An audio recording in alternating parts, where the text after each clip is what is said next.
Hello and welcome to Sport Africa, our weekly show fully devoted to African sport. I am Celestine Karoney, and in this week's program, the African Champions League is the continent's elite club competition, but is it financially worth it? This South African can boast of beating Celestine Karoney. But just how much do you know about Anaso Jobodwana? We met a team of albinos who are using football to kick back at prejudice. Find out how the NBA is nurturing young basketball talent in Kenya. My dream is to make it into the NBA. I would one day play for South Sudan if they were accepted to the Olympics. It would be an honor. And two contestants, one throne. Find out who will be crowned this week's armchair experts.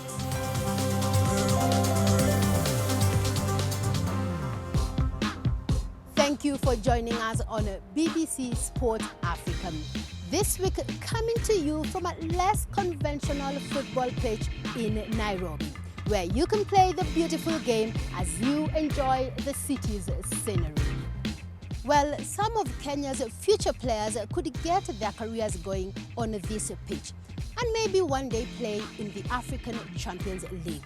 That tournament is currently in the semi-final stage, with the eventual champion to be crowned next month. Despite an increase in prize money, clubs still have to pay tens of thousands of dollars to contest the event.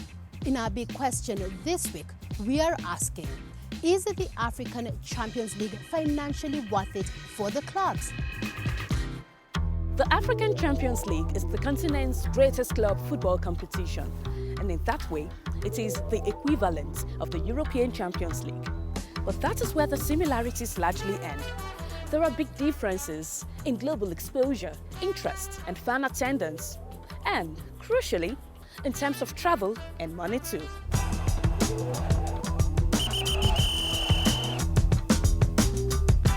There's a lot of cost implications, and if I tell you the figures, you will faint. It's not like in Europe where Champions League is played with neighbors. You could just go next door, take a 1 hour flight.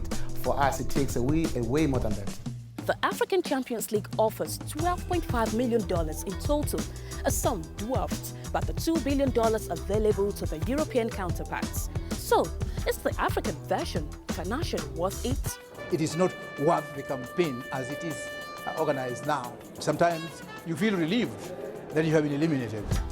Within the last decade, a host of clubs ranging from smaller ones in countries like Uganda, Botswana, and the Gambia, to the continent's biggest sides, such as 2000 African champions Hearts of Oak of Ghana, have all pulled out of the competition. The reason? Financial constraints. Some club chairmen have confessed to me that they dread winning the league.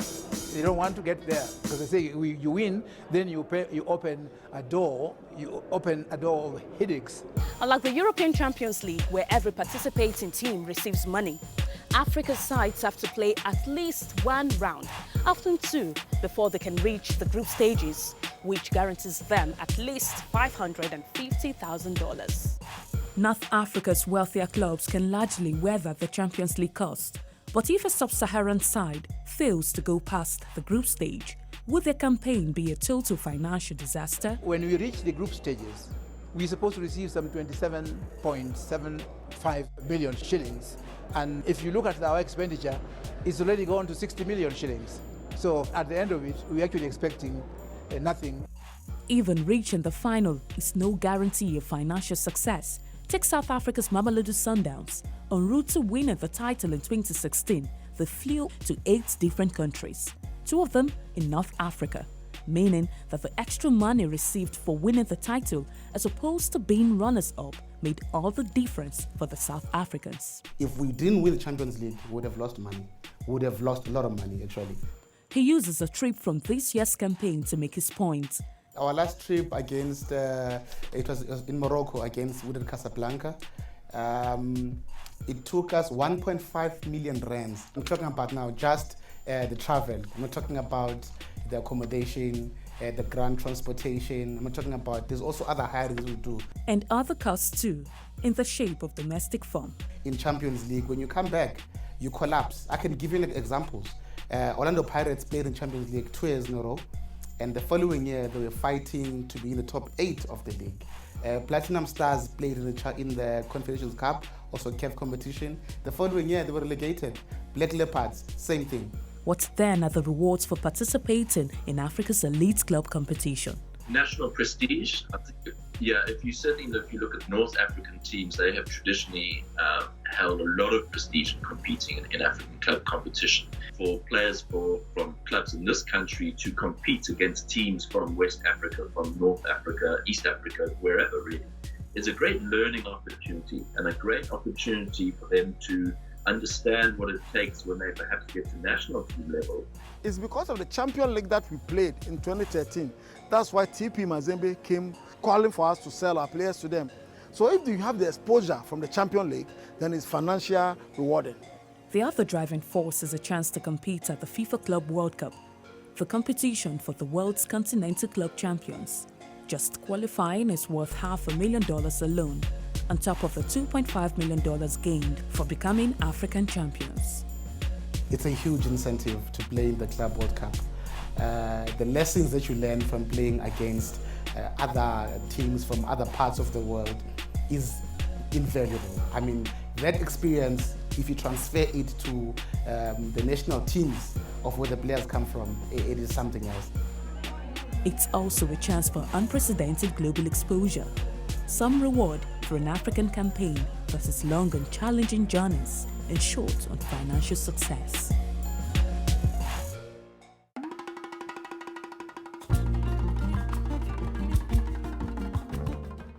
Have you ever wondered how much professional athletes know about sports? Well, we decided to put that to the test in our quiz Armchair Expert.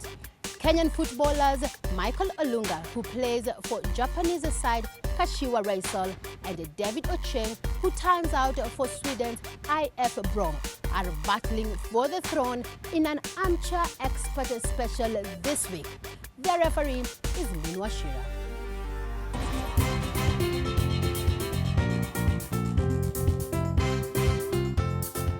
A very warm welcome to Armchair Expert. This week is quite special. Let's meet the contestants. Hey, you are here with Kashiwa Reysol's new signing, Michael Olunga, aka the engineer, and I'm here for a quick challenge with my brother, Cheche. Let's see how it goes. Hey, my name is David Cheche, and I'm here to challenge Michael Olunga. I'm a psychiatrist, so let's see how this goes. What an episode this is promising to be. A striker against a defender. It's Harambee Stars player special, but first, let's have a look at the rules. Round 1. It's simple. 30 seconds each to answer as many questions as possible on what's going on in the sporting week. This week's Armchair Expert questions are drawn from Kenyan and African football. Olunga, you're player 1, and your 30 seconds start now. Which club does David Ocheng play for? Roma Poiken. Correct. How many times has Gor Mahia won the league before 2018? 18. Wrong. 16. When was the last time Kenya qualified for AFCON? 2004. Correct. Which Kenya Sevens rugby player was the 2017 top try scorer? William Baka. Wrong. Colin Sinjera. Which Kenyan athlete is known as Pocket Rocket? Rudisha.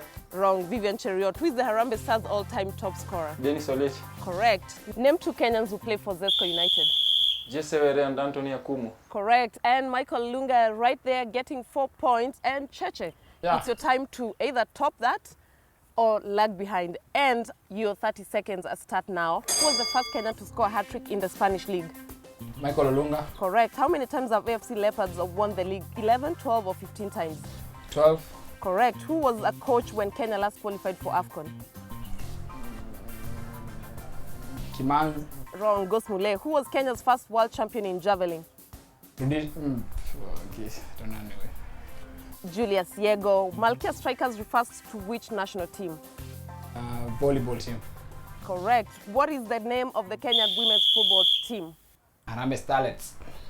Correct, you're right. And David Cheche right there with 4 points. And it seems like it's an all draw, but let's have a look at how the scores look. And well, close contest, it's a tie. Catch us on round 2. Clearly, the guys need to polish up on their athletics and rugby. Speaking of athletics, Anaso Jobodwana is a South African sprinter who boasts a bronze medal from the 2015 World Championships, where he only lost to Usain Bolt and Justin Gatlin. Today, Anaso talks about the Jamaican legend, his favorite music, and how his tattoo drives him on.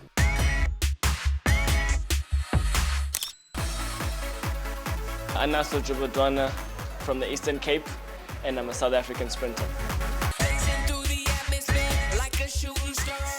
My parents, because of the sacrifices that they made for us to be able to get the opportunities that we have right now. Jay-Z, especially the Watch the Throne album, Kanye West, a bit of J. Cole, and when I'm really trying to go hard, you have to listen to Jeezy. To try and explain my language to the people in the US, I would use this phrase.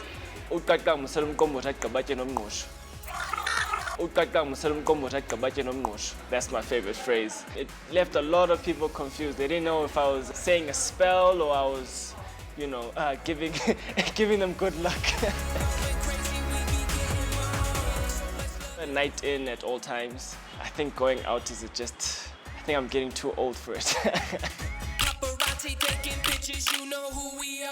We spoke before the race and I told him that, hey, I'm gonna be on your shoulder the whole time. And he just told me that, okay, I just need to follow him. But I was just kind of looking around. I didn't even know we're like staring at each other before the finish line. And we just laughed about it afterwards. American football. And my favorite team is North Carolina Panthers. It says aim to be exceptional, and then on the right it's just the arrows. It's just for me the whole concept of hitting a bullseye, getting the target, and it's just like a life metaphor for me. That's the end of part one. When we return, we meet a remarkable football team breaking down barriers in Tanzania. Welcome back to BBC Sport Africa. I'm Celestine Karoney. Now, sport is often praised for its ability to transcend political, religious, and even cultural divides. In Tanzania, a group of albinos are using football to kick back against the prejudice they have been facing. Not only has football helped them gain acceptance, they are giving hope to parents with children with albinism.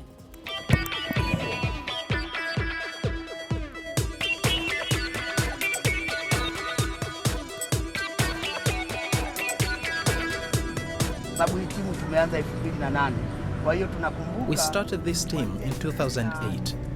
Before then, we were largely a very ignored group, and society did not recognize us.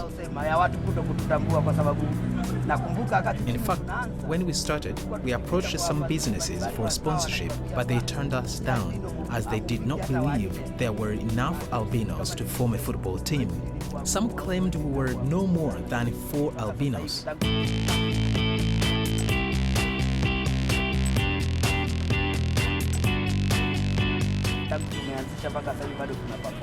It was very difficult to start this team, and we are still struggling because in Tanzania there is still not enough awareness about people with albinism. Many don't recognize our existence, but we have continued to fight on. And slowly, people are beginning to change their attitude towards us. Because of this team, we are gaining recognition. More people are coming out, and the awareness about the people with albinism has increased. That's evident here in Dar es Salaam. But in the villages, some families hide members with albinism because of stigma. It is part of the reason albinos are attacked and have their body parts removed. There is belief that anything that is hidden has a special value, just like, say, a diamond, and it can make people rich.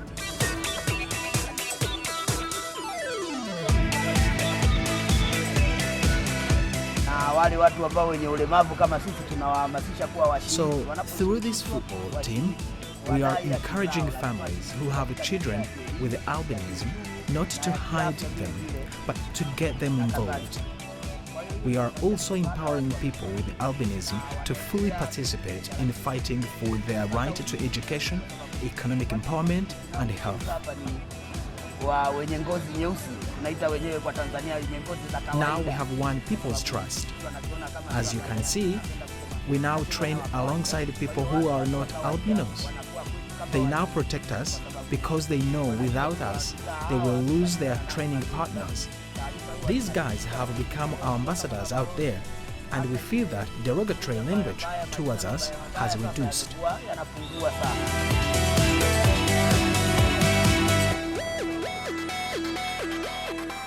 Let's rejoin our special edition amateur expert. It's the second round.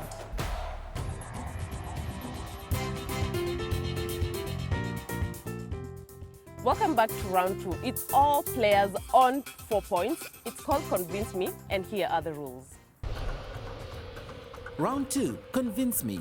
You each have 15 seconds to argue for or against. 2 points are up for grabs. And this week's topic is the Africa Cup of Nations the best way to find the continent's best football player? Olunga, you are for, and Cheche, you are against. And we start with you. Your 15 seconds start now. Convince me. Yes, because I believe that for you to be the best, you have to, play and compete with the best. So, we have to watch you in the high top-level football for us to know that you have the quality. Cheche, you had that argument. You're opposing. Convince me. No, because a lot of players, they play good football, but they don't get to reach like the Africa Cup of Nations. Like Kenya, we have very good players, but we are not there yet, so you can't say it's the best way to find the good talents in the African continent. What a contest that has been. Both players putting up very amazing arguments, but I think for this one I'll go with Cheche, who gets 2 points, and let's have a look at what that has done to the scoreboard.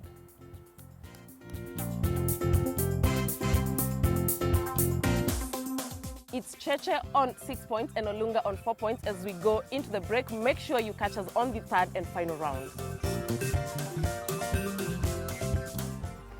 The defender has taken the lead, but can the striker catch up? We'll find out in the final round. Now, dreams are nurtured at a young age, and in Kenya, the Junior NBA League is giving youngsters an opportunity to develop their basketball skills. And who knows, perhaps one day, produce the first Kenyan to play in the world's best basketball league. 2 weeks ago, the Farm KE Warriors were crowned Junior League champions. We've been to meet this remarkable young side.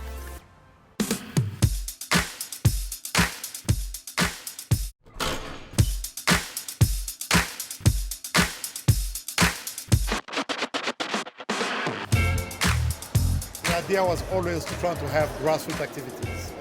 Grassroots activities that allow many of the young people to participate in a league, compete, become better, be good citizens, have an opportunity to play for the national teams in their schools. I think Junior NBA has a lot of potential. There are many stars from sub-Saharan Africa now. We just are waiting for our first Kenyan NBA player.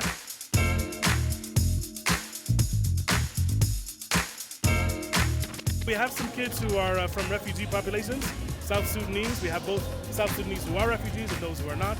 We have Americans, we have an Australian, we have an Italian, we have many Kenyans. And it's an interesting group of combination of kids from many schools who connect just around basketball. I was born in South Sudan. Then I went to the United States of America. And then after 10 years or so, I came here because my dad wanted me an opportunity for an experience of life. One of the life lessons I've learned doing basketball is respect. The biggest lesson is probably teamwork. Working with others is probably the most important. When I go back to school, I'm working on a project with my friends. I learned how to be in a team. Basketball has helped me to create relationships. The key things that happen over the last couple of months is development.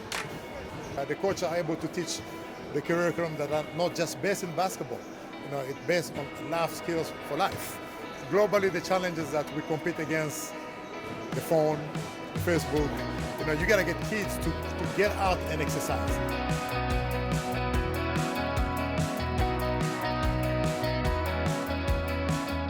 If feels an achievement to win the finals for the junior NBA. It feels great. It feels amazing. We worked a lot of hard days.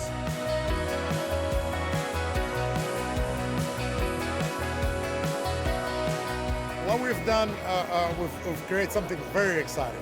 This year we do not have a young Kenya yet, but with the growth of the program, I truly think next year we'll start seeing a number of young Kenyan participating in the World Championship Junior NBA.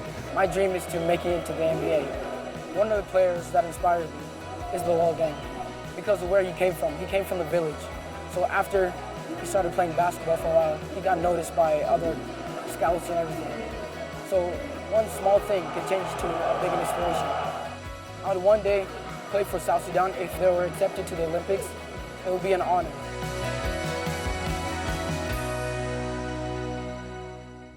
Time for the final round on Armchair Expert.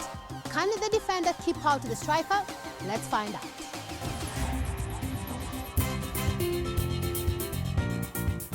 It's the third and final round. It's crunch time, and it's Olunga on 4 points and Cheche on 6 points. Let's have a look at the rules of round 3. Round 3, the quickfire decider. 45 seconds to push up your score. Remember, shout your name before you answer or you'll lose out. And guys, are you ready? Yes. Are you ready? This is crunch time, and Olunga, you have an opportunity to catch Cheche. Cheche, you have an opportunity to stay on the lead, and it starts now. Which Kenyan female boxer won the 2018 WBC Super Bantam title? Zarika. Correct. Who is the president of Confederation of African Football? Pass. Ahmad. Who won the 2018 Italian Grand Prix? Olunga, Felipe Rossi. Wrong. Lewis Hamilton. Which Kenyan athlete took part in Breaking 2 project? Olunga, Diego. Wrong. Eliud Kipchoge. Name the last club in the EPL to win the title back-to-back. Olunga, Man City. Manchester. Chelsea. Wrong. Manchester United. David Rudisha competes in which race? Olunga, 800 meters. Correct. Maurice Odumbe competes in which Olunga, sport? baseball. Cricket. And time is up. What a tough third round it has been. It's Olunga getting 2 points and Cheche 0 points. And let's have a look at the scoreboard. It's Cheche on 6 points, Olunga on 6 points, and it means it's a draw. So we need a tiebreaker, and we will ask more questions. And we start now. Who was the first Kenyan to play in the English Premier League? Olunga, Wanyama. Correct. With Olunga winning the tiebreaker question, it means he is on 7 points and Cheche is on 6 points, and Olunga gets to be the BBC Sport Africa Armchair Expert. Olunga, come have a seat at the throne. Congratulations to you. How does it feel to win against Cheche? Well, it feels so nice. He's always my customer every day in training, you know. He cannot afford to defend me. I'm a good striker, so I have to strike the iron while hot. Look at the sun, 35 degrees. What an epic edition that has been. You watching us at home can also be part of Armchair Expert. But for now, see you next week. Guys, you don't know who the CAF president is, but what a contest. And it went into extra time. Congratulations, Olunga. That's it for the show this week. Do get in touch with us on Twitter or Facebook, and visit our BBC Sport Africa website to watch some of the pieces you may have missed. I'm Celestine Karoney. Until next time, goodbye.